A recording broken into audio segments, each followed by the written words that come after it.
لا إله إلا الله محمد رسول الله عليه صلاة الله وآله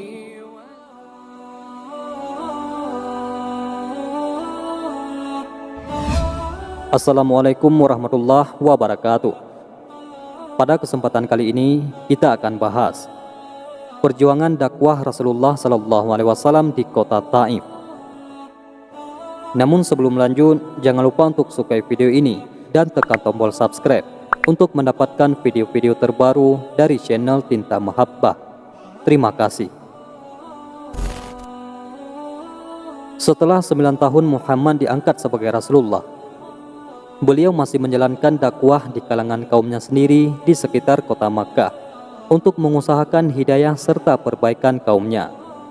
Tetapi hanya sebagian kecil saja orang yang mau memeluk agama Islam atau bersimpati kepadanya. Selebihnya selalu berusaha dengan segala daya upaya untuk mengganggu dan menghalangi beliau dan pengikut-pengikutnya. Di antara mereka yang bersimpati dengan perjuangan Nabi adalah Abu Thalib, paman beliau sendiri. Namun sayangnya, ia tidak pernah memeluk Islam sampai akhir hayatnya. Pada tahun ke-10 setelah kenabian, Abu Thalib wafat. Dengan wafatnya Abu Thalib ini, pihak kafir Quraisy merasa semakin leluasa mengganggu dan menentang Nabi SAW.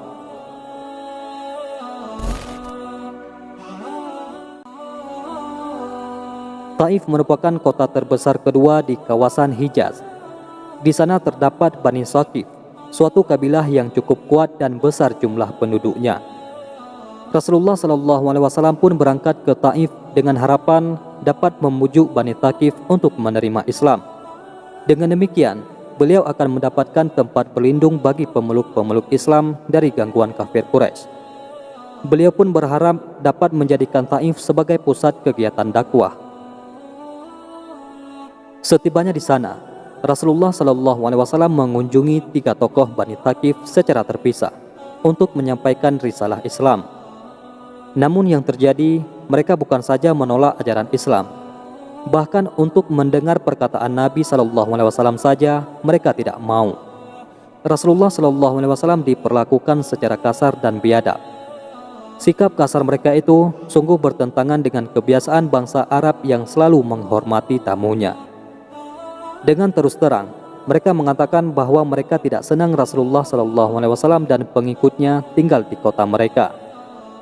Semula Rasulullah membayangkan akan mendapat perlakuan yang sopan diiringi tutur kata yang lemah lembut. Tetapi ternyata beliau diejek dengan kata-kata kasar.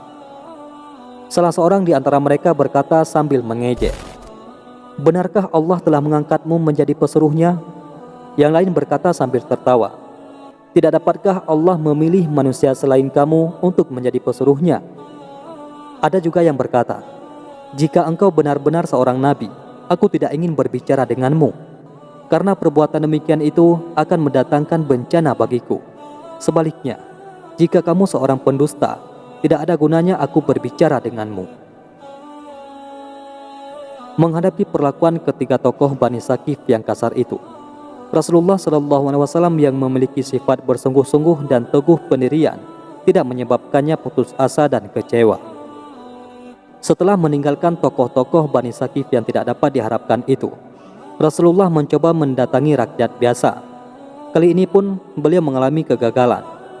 Mereka mengusir Rasulullah dari Taif dengan berkata, "Keluarlah kamu dari kampung ini dan pergilah kemana saja yang kamu suka." Ketika Rasulullah menyadari bahwa usahanya tidak berhasil, beliau memutuskan untuk meninggalkan Taif. Tetapi penduduk Taif tidak membiarkan beliau keluar dengan aman. Mereka terus mengganggunya dengan melempari batu dan kata-kata penuh ejekan. Lemparan batu yang mengenai Nabi SAW demikian hebat, sehingga tubuh beliau berlumuran darah. Dalam perjalanan pulang, Rasulullah SAW menjumpai satu tempat yang dirasa aman dari gangguan-gangguan orang jahat tersebut. Kemudian beliau berdoa, "Ya Allah, kepada Engkaulah aku adukan kelemahan tenagaku dan kekurangan daya upayaku pada pandangan manusia. Wahai yang Maha Rahim, Engkaulah Tuhannya orang-orang yang lemah dan Engkaulah Tuhanku. Kepada siapa engkau menyerahkan diriku? Apakah kepada musuh yang akan menerkam aku, atau kepada keluarga yang engkau berikan kepadanya urusanku? Tidak ada keberatan bagiku, asalkan engkau tidak marah kepadaku. Sedangkan afiatmu lebih luas bagiku. Aku berlindung dengan cahaya wajahmu yang mulia, yang menyinari langit dan menerangi segala yang gelap, dan atasnya lah teratur segala urusan dunia dan akhirat. Dari turunnya murkamu kepadaku, atau turunnya ketidakridhaanmu kepadaku. Jauhkanlah murkamu hingga engkau ridha. Tidak ada daya dan upaya melainkan denganmu. Demikianlah sedihnya doa yang dipanjatkan kepada Allah oleh Nabi SAW, sehingga Allah mengutuskan malaikat Jibril alaihissalam untuk menemui Nabi SAW.